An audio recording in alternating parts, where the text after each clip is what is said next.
Hi good morning everyone. मु भल अच्छी आपमती अच्छा निश्चय जानते मत। मुझे गोटे सका ब्रेकफास्ट बनई थी तो मो मन को आसला सेयार करने तो सेयार कली।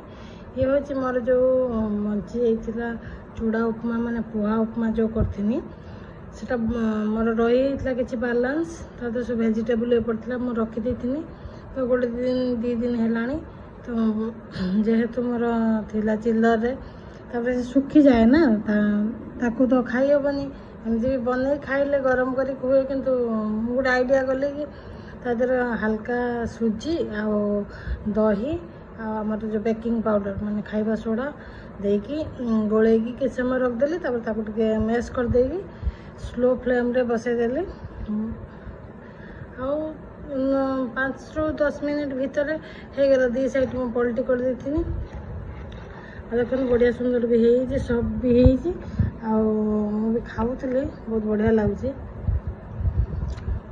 आपण मैंने भी ट्राए करूँ मत जनातु केमी मोर रेसिपी केमी लगला निश्चय कहे। Bye bye, thank you.